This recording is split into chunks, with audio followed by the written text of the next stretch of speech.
PSC tips and ട്രിക്സിലേക്ക് ഏവർക്കും സ്വാഗതം. വരുന്ന LDC 2024, LGS 2024 എക്സാംസിന് പ്രിപ്പയർ ചെയ്യുന്നവർക്ക് വേണ്ടിയിട്ടുള്ള ഫ്രീ ക്ലാസ്സുകൾ നമ്മുടെ ചാനലിലൂടെ സ്റ്റാർട്ട് ചെയ്തിട്ടുണ്ട്. അപ്പോൾ ഒരു ദിവസം 3 ക്ലാസ്സുകൾ വെച്ചിട്ടാണ് നമ്മൾ നൽകുന്നത്. കാലത്ത് 10 മണിക്ക് GK ടോപ്പിക്കാണ്. ഇപ്പോൾ നമ്മൾ കോൺസ്റ്റിറ്റ്യൂഷനാണ് ചെയ്തുകൊണ്ടിരിക്കുന്നത്. 3 മണിക്ക് ഇംഗ്ലീഷ്, മാത്സ്, മലയാളം. അത് ഒരാഴ്ചയിൽ 3ഉം കൂടെ കവറാകുന്ന രീതിയിൽ 2 ദിവസം മാത്സ്, 2 ദിവസം ഇംഗ്ലീഷ്, 2 ദിവസം മലയാളം. രാത്രി 8 മണിക്ക് നമ്മൾ മുൻവർഷ ചോദ്യങ്ങൾ ഓരോ ടോപ്പിക്ക് വൈസായിട്ട് മോക്ക് ടെസ്റ്റ് നിങ്ങൾക്ക് ലൈവായിട്ട് അറ്റൻഡ് ചെയ്യാൻ വേണ്ടി പറ്റും. അത് തിങ്കൾ മുതൽ ശനി വരെ മുൻവർഷ ചോദ്യങ്ങൾ. ഞായറാഴ്ച രാത്രി 8 മണിക്ക് ലൈവായിട്ട് നിങ്ങൾക്ക് ഒരാഴ്ച പഠിച്ച കാര്യങ്ങൾ എക്സാം അറ്റൻഡ് ചെയ്യാൻ വേണ്ടിയിട്ട് ലൈവായിട്ട് എക്സാം അറ്റൻഡ് ചെയ്യാം. അപ്പോൾ അതിനുള്ള സൗകര്യമുണ്ട്. അപ്പോൾ മാക്സിമം വീഡിയോസ് എല്ലാം കണ്ട് പ്രയോജനപ്പെടുത്തുക. ഓക്കെ, അപ്പോൾ ഇന്നത്തെ നമ്മുടെ ക്ലാസ് എന്ന് പറയുന്നത് LDCക്കാർക്ക് വേണ്ടിയിട്ടുള്ളതാണ്.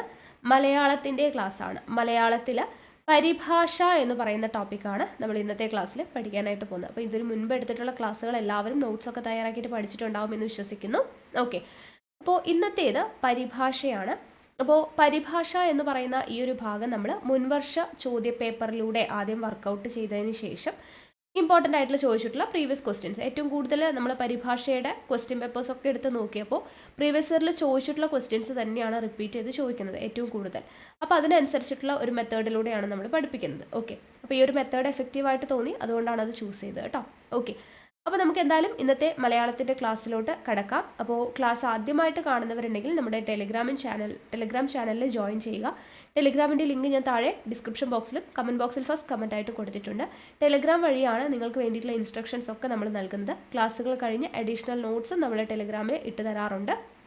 ഓക്കെ, അപ്പോൾ അതെല്ലാവരും പഠിക്കുക, ടെലിഗ്രാമിൽ ഫോളോ ചെയ്യുക. കറക്റ്റായിട്ട് Day 1 Day 2 എന്ന് പറഞ്ഞ് നമ്മളവിടെ കറക്റ്റായിട്ട് കൊടുക്കാറുണ്ട്. ഓക്കെ, അപ്പോൾ ക്ലാസ്സൊക്കെ ഇഷ്ടമാവുന്നുണ്ടെങ്കിൽ ലൈക്ക് ചെയ്യാൻ ആരും മറക്കരുത്. നിങ്ങളുടെ സജഷൻസ് എന്തുണ്ടെങ്കിലും താഴെ കമൻറ്റായിട്ട് അറിയിക്കുക. മാക്സിമം നിങ്ങളുടെ ഫ്രണ്ട്സിനും കൂടെ ഒന്ന് വീഡിയോ ഷെയർ ചെയ്യുക കേട്ടോ. അപ്പോൾ ഇന്ന് 3 മണി കഴിഞ്ഞിട്ടായിരിക്കും നിങ്ങൾക്ക് ഈ വീഡിയോ കിട്ടുന്നുണ്ടാവുക. കാരണം ഞാൻ പറഞ്ഞില്ലേ, എനിക്ക് സുഖമില്ലാത്തത് കൊണ്ട് അതിൻ്റേതായിട്ടുള്ള കുറച്ച് പ്രശ്നങ്ങളൊക്കെ ഉണ്ട്. അപ്പോൾ അതുകൊണ്ട് കുറച്ച് ലേറ്റ് ആയിട്ടുണ്ടെങ്കിൽ സോറി. ഓക്കെ, അപ്പോൾ നമുക്ക് എന്തായാലും സ്റ്റാർട്ട് ചെയ്യാം. ഓക്കെ, അപ്പോൾ പരിഭാഷയിൽ ഇപ്പോൾ ലേറ്റസ്റ്റ് ആയിട്ട് നടന്ന പരീക്ഷകളിൽ ചോദിച്ചിട്ടുള്ള ക്വസ്റ്റ്യൻസ് ആണ് നമ്മൾ ആദ്യം എടുത്തിട്ടുള്ളത്. അപ്പോൾ നോക്കുക, കർട്ടൈൻ ലെക്ചർ എന്ന് പറയുന്ന ഇംഗ്ലീഷ് പ്രയോഗത്തിന് ചേരുന്ന മലയാള ശൈലി ഏത് എന്നതാണ് ചോദ്യം. കർട്ടൈൻ ലെക്ചർ എന്ന് പറഞ്ഞാൽ എന്താണ്? ഒരു കർട്ടന് പുറകിലിരുന്നിട്ട് ലെക്ചർ അല്ലേ, പഠിപ്പിക്കുക എന്ന് പറയുമ്പോൾ എന്താണ്? രഹസ്യമായി എന്നുള്ളൊരു അർത്ഥമല്ലേ വരുന്നത്. സോ രഹസ്യമായിട്ടെന്ന് പറയുമ്പോൾ ഇവിടെ നോക്കിയ ഓപ്ഷൻസ്: തലയണ മന്ത്രം, ആത്മപ്രശംസ ചെയ്യൽ, മുതലക്കണ്ണീർ, വനരോധനം. ഇതിലേതാണ് രഹസ്യമായിട്ടുള്ളത് ഒരു മീനിങ് വരുന്നത്? തലയണ മന്ത്രം അല്ലേ, ഭാര്യയും ഭർത്താവും മാത്രം അറിയുന്ന രഹസ്യമാണ് തലയണ മന്ത്രം എന്ന് പറയുന്നത്. സോ നമുക്ക് ഉത്തരം ഓപ്ഷൻ A ആയിട്ട് സെലക്ട് ചെയ്യാം അല്ലേ. അത്യാവശ്യം നമ്മളൊന്ന് ശ്രദ്ധിച്ചു കഴിഞ്ഞാൽ മാർക്ക് വാങ്ങിക്കാൻ പറ്റുന്ന ഒരു ഭാഗമാണ് പരിഭാഷ എന്ന് പറയുന്നത്. അടുത്ത ചോദ്യം നമുക്ക് നോക്കാം, എങ്ങനെയാണ് അതിൻ്റെ അർത്ഥത്തിലോട്ട് എത്തുന്നത് എന്നുള്ളത്. പിന്നെ ഈ പരിഭാഷയുടെ ഭാഗത്ത് നിന്ന് നമുക്ക് 2 രീതിയിൽ ചോദിക്കാവേ. അതായത് ഒന്ന്, നമുക്ക് തന്നിരിക്കുന്ന ഇംഗ്ലീഷ് സെൻറ്റൻസ് ഏതാണോ അതിൻ്റെ എക്സാക്റ്റ് അതേപോലെ അതിനെ മലയാളത്തിലോട്ട് തർജ്ജമ ചെയ്യുന്നത്, അതിനതുപോലെ ട്രാൻസ്ലേറ്റ് ചെയ്യുന്നത്, അതാണ് നമുക്ക് ഒന്ന് ചോദിക്കുന്നത്. അല്ലാതെ നമുക്ക് ശൈലികൾ തരും, ഇംഗ്ലീഷിലൊരു ശൈലി തന്നിട്ട് അതുമായിട്ട് സ്യൂട്ട് ചെയ്യുന്ന മലയാള ശൈലി, അതാണ് ഇപ്പോൾ നമ്മൾ കണ്ടത്. കർട്ടൈൻ ലെക്ചർ എന്ന് പറയുന്നത് ഇംഗ്ലീഷിലുള്ള ഒരു പ്രയോഗമാണ്, അതിൻ്റെ മലയാള ശൈലി എന്ന് പറയുന്നതാണ് തലയണ മന്ത്രം എന്ന് പറയുന്നത്. അപ്പോൾ അങ്ങനെ അതിൻ്റെ എക്സാക്റ്റ് മീനിങ് വരുന്ന ചൊല്ലേത് എന്നും ചോദിക്കാറുണ്ട്. അല്ലാതെ തന്നിരിക്കുന്ന സെൻറ്റൻസിനെ അതേപോലെ നമുക്ക് ട്രാൻസ്ലേറ്റ് ചെയ്ത് മലയാളത്തിലേക്ക് ആക്കിയാൽ എന്താണ് എന്നുള്ളതും ചോദിക്കാറുണ്ട്. 2 രീതിയിലും ചോദിക്കാറുണ്ട്. അപ്പോൾ നമുക്ക് ക്വസ്റ്റ്യൻസ് നോക്കാം. അടുത്ത നോക്കിക്കേ, പെന്നി വൈസ് പൗണ്ട് ഫൂളിഷ്. ഇതിന് അനുയോജ്യമായ മലയാള ചൊല്ല്. അതായത് എന്താണ് ഈ പെന്നി വൈസ് പൗണ്ട് ഫൂളിഷ് എന്ന് പറഞ്ഞാൽ? പെന്നി എന്ന് പറഞ്ഞു കഴിഞ്ഞാൽ ഇപ്പോൾ നമ്മുടെ നാട്ടിലുള്ള കാശിൻ്റെ കാര്യം എടുക്കാം. അപ്പോൾ ഇവിടെ നമുക്ക് ചില്ലറ പൈസയുണ്ട് അല്ലേ, 1 രൂപ 2 രൂപ അങ്ങനെ ചില്ലറ പൈസയുണ്ട്. അതിനെയാണ് പെന്നി എന്ന് പറയുന്നത്. അത് ബ്രിട്ടനിലുള്ള കാശാണ്. ബ്രിട്ടനിലെ അങ്ങനെ ചില്ലറ എന്ന് പറയുന്ന രീതിയിലുള്ളതിനെയാണ് പെന്നി എന്ന് പറയുക. പൗണ്ട് എന്ന് പറഞ്ഞാൽ നമ്മുടെ ഇവിടെയുള്ള 2000 രൂപ 500 രൂപയുടെയൊക്കെ നോട്ട് ഉണ്ടല്ലോ, അത്രയും അതുപോലെയുള്ള ബ്രിട്ടനിലെ പൈസയാണ് പൗണ്ട് എന്ന് പറയുന്നത്. അപ്പോൾ പെന്നി വൈസ് പൗണ്ട് ഫൂളിഷ് എന്ന് പറഞ്ഞാൽ എന്താണ് അവർ ഉദ്ദേശിക്കുന്നത്? അതായത് നമുക്ക് ചില്ലറ പൈസയൊക്കെ നമ്മൾ നോക്കിയൊക്കെ ചിലവാക്കും, അത് അത്യാവശ്യം പിശുക്കിയൊക്കെ വെക്കും. പക്ഷേ പൗണ്ട് എന്ന് പറയുന്നത്, അതായത് വലിയ വലിയ കാശുകളൊക്കെ നമ്മൾ ചിലവാക്കുന്നത് ഭയങ്കരമായിട്ട് ദൂർത്തടിക്കും. ചെറിയ കാശൊക്കെ നമ്മൾ നോക്കി സൂക്ഷിക്കും, വലിയ കാശൊക്കെ നമ്മൾ അറിയാതെ തന്നെ ധൂർത്തടിച്ച് കളയും. ആ ഒരു മീനിങ് ആണ് ഇവിടെ വരുന്നത്. സോ അതിൻ്റെ മീനിങ് വരുന്ന ഏതെങ്കിലും ആയിട്ട് ബന്ധപ്പെട്ടത് നോക്കൂ. ആന ചോരുന്നത് അറിയില്ല, പേൻ ചോരുന്നത് അറിയും. അഴകുള്ള ചക്കിയിൽ ചുളയില്ല, അത് വലിയ ബന്ധമൊന്നുമില്ല അല്ലേ. അല്പന അർത്ഥമുണ്ടായാൽ അർദ്ധരാത്രിക്ക് കുട പിടിക്കും, അത് തീരെയും ബന്ധമില്ല. ഉപ്പ് തിന്നുന്നവൻ വെള്ളം കുടിക്കും, ഇതൊന്നുമില്ല. അപ്പോൾ നമ്മുടെ ഫസ്റ്റത്തെ ഓപ്ഷൻ നോക്കിക്കേ, ആന ചോരുന്നത് അറിയില്ല പക്ഷെ പേൻ ചോരുന്നത് അറിയും. അത് ഏകദേശം കണക്റ്റഡ് ആണ് അല്ലേ. പേന് എന്ന് പറയുമ്പോൾ നമുക്ക് പെന്നിയായിട്ടും ആന എന്ന് പറയുന്ന പൗണ്ടും ഒക്കെ ആയിട്ട് കണക്ട് ചെയ്യാൻ പറ്റുന്നുണ്ടല്ലോ. Okay, yes. അപ്പോൾ അല്ലെങ്കിൽ ആന ചോരുന്നത് അറിയില്ല, പെയിൻ ചോരുന്നത് അറിയും. മനസ്സിലായോ? അപ്പോൾ ഓപ്ഷൻ എ ആണ് നമുക്ക് കിട്ടുന്നത്. ഉത്തരം ഓപ്ഷൻ എ ആണ് കേട്ടോ. പെന്നി വൈസ് പൗണ്ട് ഫൂളിഷ് എന്ന് പറയുന്നത്. അടുത്തത്, താഴെ പറയുന്ന ഇംഗ്ലീഷ് ശൈലിയുടെ ശരിയായ മലയാള പരിഭാഷ തിരഞ്ഞെടുക്കുക എന്നുള്ളതാണ്. താഴെ പറയുന്ന ഇംഗ്ലീഷ് ശൈലിയുടെ ശരിയായ മലയാള പരിഭാഷ തന്നിരിക്കുന്നത് catch one red handed. Catch one red handed. അപ്പോൾ ക്യാച്ച് എന്ന് പറയുമ്പോൾ പിടിക്കുക എന്നുള്ളൊരു മീനിങ് ആണെന്ന് നമുക്ക് മനസ്സിലായിട്ടുണ്ട് അല്ലേ. പിടിക്കുക എന്നുള്ളൊരു മീനിങ് ആയിരിക്കും. അപ്പോൾ ഇവിടെ നോക്കിക്കേ ഓപ്ഷൻസ്: കൈവിലങ്ങിടുക, കൈകാര്യം ചെയ്യുക, കൈക്കലാക്കുക, കൈയോടെ പിടികൂടുക. അപ്പോൾ ഏതായിരിക്കും പിടികൂടുക എന്നുള്ള അർത്ഥം വരുന്നത്? ഓപ്ഷൻ സി ആണ്, കൈയോടെ പിടികൂടുക. ക്യാച്ച് വൺ റെഡ് ഹാൻഡഡ് മലയാള പരിഭാഷയാണ് ഇവിടെ ചോദിച്ചിട്ടുള്ളത് കേട്ടോ. അതായത് ഇതിൻ്റെ എക്സാക്റ്റ് എങ്ങനെയാണ് ട്രാൻസ്ലേറ്റ് ചെയ്ത് കഴിഞ്ഞാൽ വരിക എന്നുള്ളത്. ഓക്കെ, അടുത്ത ചോദ്യം, walls have ears. Walls have ears എന്ന് പറഞ്ഞാൽ എന്താണ്? ഇത് രണ്ട് രീതിയിൽ ചോദിച്ചിട്ടുണ്ട്. ഒന്ന്, ഇപ്പം നമ്മളോട് ചോദിച്ചിരിക്കുന്നത് ഇതിൻ്റെ അർത്ഥം വരുന്ന അതേ രീതിയിലുള്ള മലയാളം ചൊല്ല് ഏത് എന്നാണ് ചോദിച്ചിരിക്കുന്നത്. ഇതിനു മുൻപ് ചോദിച്ചിരിക്കുന്നത് വാൾസ് ഹാവ് ഇയേഴ്സ് എന്ന് പറയുന്നത് ചുവരുകൾ ചെവിയോർക്കും എന്നുള്ള രീതിയിലുള്ള മീനിങ് തന്നിട്ട് അതിൻ്റെ എക്സാക്റ്റ് ട്രാൻസ്ലേഷൻ നമുക്ക് ചോദിച്ചിട്ടുണ്ട്. അപ്പോൾ എങ്ങനെ വേണമെങ്കിലും ചോദിക്കാം. അപ്പോൾ ഇവിടെ നമ്മളോട് ചോദിച്ചിരിക്കുന്നത് വാൾസ് ഹാവ് ഇയേഴ്സ് എന്നാണ്. അതിൻ്റെ മലയാളം ചൊല്ല് എന്താണെന്നാണ് അല്ലേ. വാൾസ് ഹാവ് ഇയേഴ്സ് എന്ന് പറഞ്ഞാൽ എന്താണ്? ചെവിക്കും ചുമരുകളുണ്ട്. അപ്പോൾ ആ ഒരു രഹസ്യമൊക്കെ ആയിട്ട് ബന്ധപ്പെട്ടതാണ് അല്ലേ. അപ്പോൾ അങ്ങനെ വരുമ്പോൾ നമുക്ക് നോക്കുക, അരവും അരവും കിന്നരം വരില്ല, അത്യാശയ്ക്ക് അനർത്ഥം വരില്ല, ഇതൊന്നുമല്ല. പിന്നെ ഉള്ളത് എന്താ? അരമന രഹസ്യം അങ്ങാടിപ്പാട്ട് അല്ലേ, രഹസ്യവുമായിട്ട് ബന്ധപ്പെട്ടത്. വാൾസ് ഹാവ് ഇയേഴ്സ്, ചുവരിനടക്കം ചെവി ഉണ്ടെന്ന് പറയുമ്പോൾ രഹസ്യമായിരിക്കും അല്ലേ, രഹസ്യമായിട്ട് ബന്ധപ്പെട്ടൊരു കാര്യമാണെന്ന് നമുക്ക് മനസ്സിലാവും. സോ അരമന രഹസ്യം അങ്ങാടിപ്പാട്ട് എന്ന് പറയുന്നതാണ് ഇതിൻ്റെ മലയാളം ചൊല്ല്. ഓക്കെ, അടുത്ത ചോദ്യം, താഴെ കൊടുത്തിട്ടുള്ളവയിൽ where there is a will there is a വേ.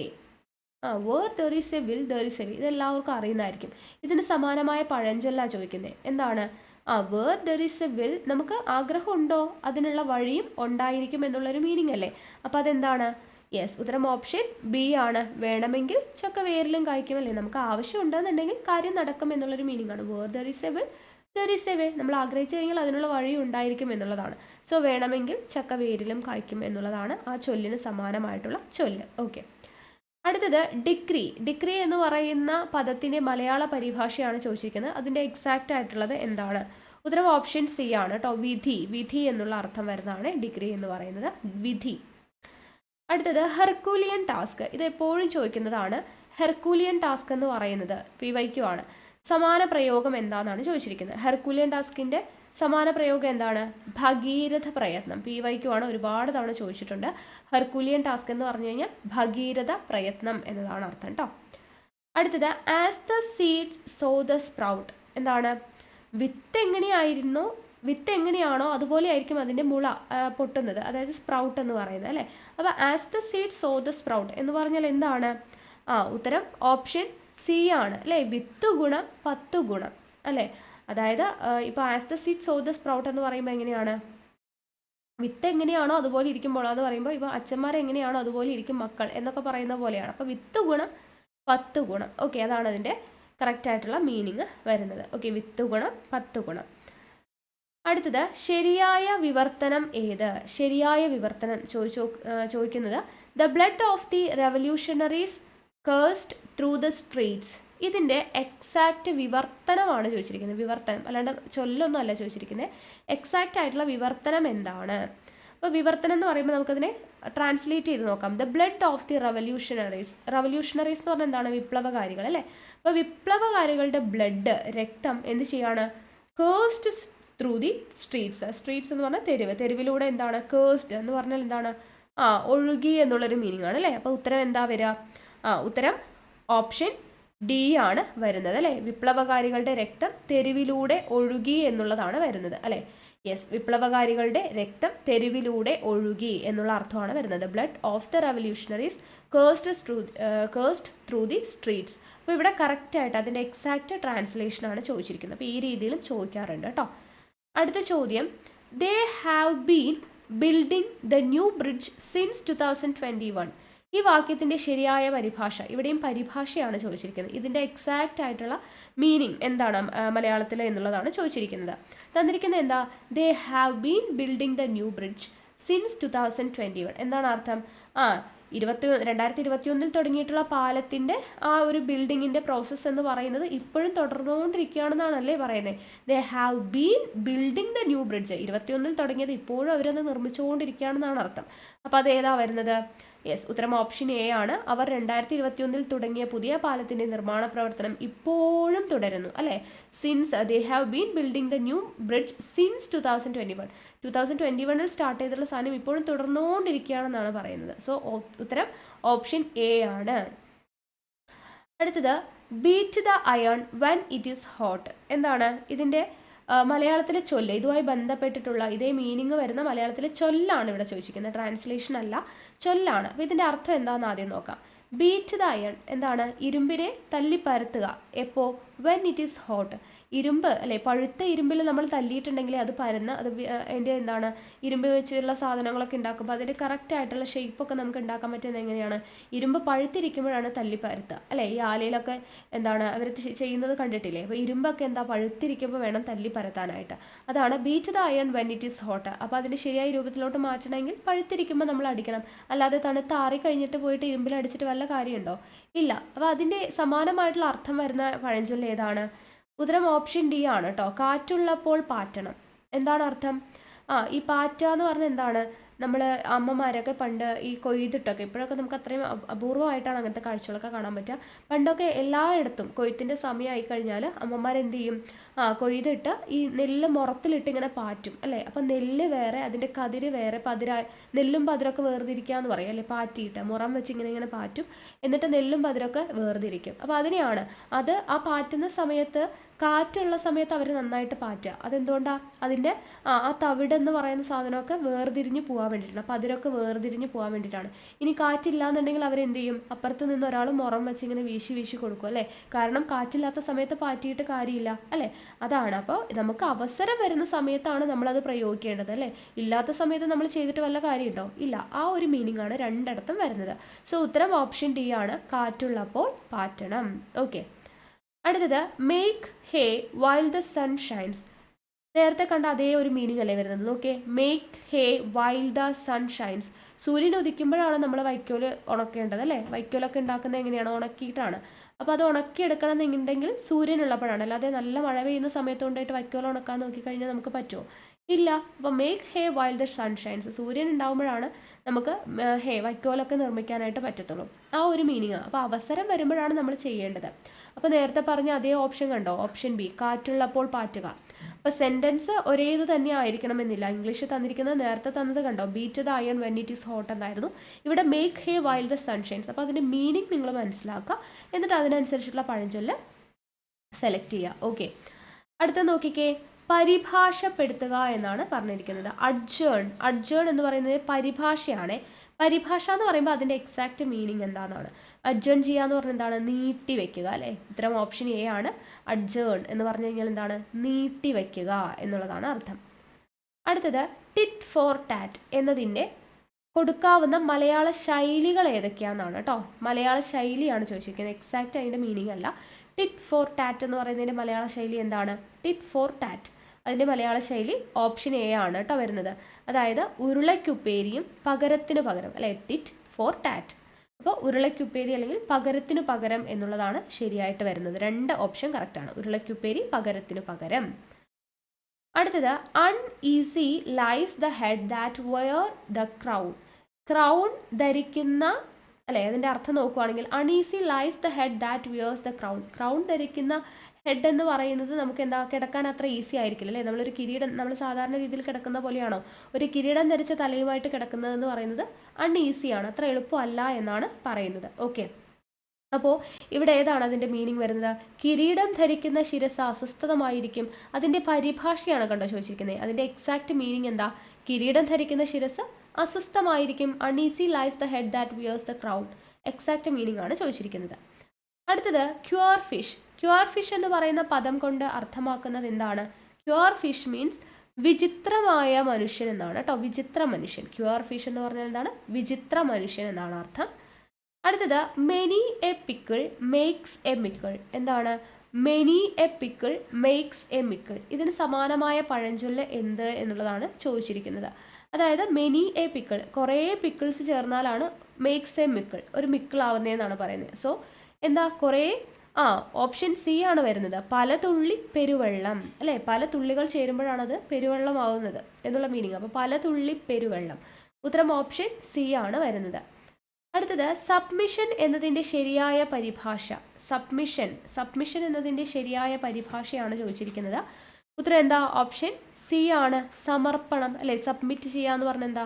സമർപ്പിക്കുക. അതിൻ്റെ പരിഭാഷയാണ്. അപ്പോൾ പരിഭാഷ എന്ന് ചോദിച്ചാൽ അതിൻ്റെ എക്സാക്റ്റ് മീനിങ് എന്താണ് മലയാളത്തിൽ കൊടുത്തിരിക്കുന്നത് നോക്കാം. ശൈലി ചോദിച്ചു കഴിഞ്ഞാൽ അതേ അർത്ഥത്തിൽ വരുന്നത് എന്താണെന്നുള്ളത് നോക്കാം. അടുത്തത് where there is a will there is a way. നേരത്തെ പറഞ്ഞ പോലെ അല്ലേ? Where there is a will, അവിടെ ഒരു വഴിയുണ്ടോ അല്ലെങ്കിൽ എന്താണ് ആഗ്രഹമുണ്ടോ അവിടെ ഒരു വഴി നമുക്കുണ്ടായിരിക്കും അല്ലേ? അപ്പോൾ ആഗ്രഹിച്ചാൽ നമുക്കുള്ള വഴി ഉണ്ടായിരിക്കും. അതിൻ്റെ നേരത്തെ കണ്ട അതേ ക്വസ്റ്റ്യൻ ആണ്. വേണമെങ്കിൽ ചക്ക വേരിലും കായ്ക്കും. വീണ്ടും റിപ്പീറ്റ് ആയിട്ട് ചോദിച്ചതാണ്. ഓക്കെ. അടുത്തത് അൻ ആപ്പിൾ ഓഫ് ഡിസ്കോഡ്. അൻ ആപ്പിൾ ഓഫ് ഡിസ്കോഡ് എന്ന് പറയുന്നത് എന്താണ്? ഉത്തരം ഓപ്ഷൻ സി ആണ്, തർക്ക വിഷയമാണ് കേട്ടോ. അൻ ആപ്പിൾ ഓഫ് ഡിസ്കോഡ് എന്ന് പറയുന്നത് തർക്ക വിഷയം എന്നുള്ളതാണ്. ഓക്കെ. അപ്പോൾ ഈ രീതിയിലാണ് നമ്മളോട് പരീക്ഷയ്ക്ക് ചോദ്യങ്ങൾ ചോദിക്കുന്നത്. ഇനി PSC കുറേ പരീക്ഷകളിലായിട്ട് റിപ്പീറ്റ് ചെയ്ത് ചോദിച്ചിട്ടുള്ള കുറച്ച് ക്വസ്റ്റ്യൻസ് ഞാൻ എടുത്തിട്ടുണ്ട്. അപ്പോൾ അത് നിങ്ങളോട് ജസ്റ്റ് പറഞ്ഞു തരാം. ഒന്ന് നോക്കി വെച്ചേക്കാം. നമ്മളോട് ചോദിക്കുന്ന ഒരു വേർഡാണ് കോംപ്ലിമെൻറ്റ്. കോംപ്ലിമെൻറ്റ് കേട്ടോ. ഈ കോംപ്ലിമെൻറ്റ് എന്ന് പറഞ്ഞാൽ എന്താ? വേറൊരു കോംപ്ലിമെൻറ്റ് ഉണ്ട്. 2 കോംപ്ലിമെൻറ്റ് ചോദിക്കാറുണ്ട്. ഈ കോംപ്ലിമെൻറ്റ് എന്താ? ഇവിടെ ഇ ആണ്, ഇവിടെ ഐ ആണ്. ആ ഒരു വ്യത്യാസം മാത്രമേ ഉള്ളൂ. രണ്ടും കോംപ്ലിമെൻറ്റാണ്. ഈ കോംപ്ലിമെൻ്റ് എന്ന് പറഞ്ഞു കഴിഞ്ഞാൽ നികത്തുക. ഇപ്പോൾ എന്തെങ്കിലും ഒരു കുറവൊക്കെ ഉണ്ടെങ്കിൽ അതിനെ കോംപ്ലിമെൻറ്റ് ചെയ്യുക എന്ന് പറഞ്ഞാൽ എന്താണ്? അതിന് പകരമായിട്ട് അത് നികത്തുക എന്നുള്ളൊരു മീനിങ് ആണ് കോംപ്ലിമെൻറ്റ്. ഈ കോംപ്ലിമെൻറ്റ് എന്താ? ഇത് പ്രശംസ എന്ന് പറയുന്ന കോംപ്ലിമെൻ്റ് ആണ്. അപ്പോൾ അത് അങ്ങോട്ടും ഇങ്ങോട്ട് തിരിയാതിരിക്കാൻ വേണ്ടി ഞാനൊരു കണക്ഷൻ പറയാം. ഇവിടെ ഐ ആണ് വരുന്നത് എന്നുണ്ടെങ്കിൽ അത് പ്രശംസയാണ് അല്ലേ? അപ്പോൾ നിങ്ങൾ തന്നെ ആലോചിച്ച് നോക്കുക. നമ്മളെ ഒരാൾ പ്രശംസിച്ച് കഴിഞ്ഞാൽ നമുക്ക് ഭയങ്കര ഇഷ്ടമായിരിക്കും അല്ലേ? അപ്പോൾ പ്രശംസിക്കുന്നത് ആരെയാണ്? ഐ എന്ന് പറയുമ്പോൾ ഞാനാണ് ഇഷ്ടപ്പെടുന്നത്. പ്രശംസ എന്ന് പറയുന്നത് ഇഷ്ടപ്പെടുന്നത് ആരാ? നമുക്കാണല്ലേ ഇഷ്ടം. നമ്മളെക്കുറിച്ച് ആരെങ്കിലും പ്രശംസിക്കുകയാണെങ്കിൽ നമുക്ക് ഇഷ്ടപ്പെടും. അപ്പോൾ ഐ എന്ന് പറയുന്നത് നമ്മളാണ് അല്ലേ? ഞാൻ എന്നെക്കുറിച്ചാണ് പ്രശംസിക്കുന്നതെങ്കിൽ നമുക്ക് ഇഷ്ടപ്പെടും. അപ്പോൾ ഐ എന്ന് പറയുന്നത് പ്രശംസയായിട്ട് കണക്ട് ചെയ്യുക. ഇനി ഇ എന്ന് പറയുന്നത് അപ്പോൾ എന്തായിരിക്കും? നികത്തുക. ഈ 2 കോംപ്ലിമെൻറ്റും കൂടെ മാറാതിരിക്കാൻ വേണ്ടി പറഞ്ഞതാണ്. ഇനി അടുത്ത PSC ചോദിച്ചിട്ടുള്ളതാണ് presence of mind. Presence of mind എന്ന് പറയുന്നതിൻ്റെ ട്രാൻസ്ലേഷൻ എന്താണ്? മനസാന്നിധ്യം എന്നതാണ് പ്രസൻസ് ഓഫ് മൈൻഡ് എന്ന് പറയുന്നത്. ഇതെല്ലാം PYQ ആണ്. അടുത്തത് kick the bucket. Kick the bucket എന്ന് പറയുന്നത് ഇപ്പോഴും പരീക്ഷയ്ക്ക് ചോദിക്കാറുണ്ട്. കിക്ക് ദ ബക്കറ്റ് എന്ന് പറയുന്നതിൻ്റെ മീനിങ് എന്ന് പറയുന്നത് മരിക്കുക എന്നതാണ് കേട്ടോ. കിക്ക് ദ ബക്കറ്റ് എന്ന് പറഞ്ഞാൽ എന്താണ്? മരിക്കുക. ഇനി cry over the spilt milk. Cry over spilt milk എന്ന് പറഞ്ഞാൽ എന്താണ്? ക്രൈ ഓവർ സ്പിൽറ്റ് മിൽക്ക് എന്ന് പറഞ്ഞാൽ നഷ്ടപ്പെട്ടതോർത്ത് വിലപിക്കുക. നഷ്ടപ്പെട്ടതോർത്ത് വിലപിക്കുക എന്നുള്ളതാണ് ക്രൈ ഓവർ സ്പിൽറ്റ് മിൽക്ക് അല്ലേ? അതായത് പാല് തിളച്ചു പൊങ്ങി പോയി കഴിഞ്ഞു, പിന്നീട് അതോർത്ത് കരഞ്ഞിട്ട് വല്ല കാര്യമുണ്ടോ? പോയ പാല് പോയി, നമ്മൾ കരഞ്ഞിട്ട് വലിയ കാര്യമൊന്നുമില്ല, അതാണ് പറയുന്നത്. അപ്പോൾ ക്രൈ ഓവർ സ്പിൽറ്റ് മിൽക്ക് എന്ന് പറഞ്ഞു കഴിഞ്ഞാൽ നഷ്ടപ്പെട്ടതോർത്ത് കരയുക അല്ലെങ്കിൽ വിലപിക്കുക എന്നുള്ളതാണ് അർത്ഥം. അടുത്തത് ചോദിച്ചിട്ടുള്ളതാണ് bird's eye view. Bird's eye view എന്ന് പറഞ്ഞാൽ അതിൻ്റെ മലയാളമാണ് വിഹഗ വീക്ഷണം എന്ന് പറയും. വിഹഗ വീക്ഷണം. ബേർഡ്സ് ഐ വ്യൂ എന്ന് പറയുന്നതിൻ്റെ മലയാളം എന്താണ്? വിഹഗ വീക്ഷണം. അടുത്തതാണ് പാമിസ്ട്രി. പാമിസ്ട്രി എന്ന് പറഞ്ഞാൽ എന്താ? പാം എന്ന് പറഞ്ഞാൽ എന്താ? നമ്മുടെ കൈപ്പത്തി അല്ലേ? അപ്പോൾ പാമിസ്ട്രി എന്ന് പറഞ്ഞാൽ എന്താ? ഹസ്തരേഖാശാസ്ത്രം കേട്ടോ. ഹസ്തരേഖാശാസ്ത്രത്തെയാണ് പാമിസ്ട്രി എന്ന് പറയാം. പാമിസ്ട്രി, ഹസ്തരേഖാശാസ്ത്രം. ഇനി അടുത്തത് ചോദിച്ചിട്ടുള്ളതാണ് സ്റ്റാറ്റസ് കോ.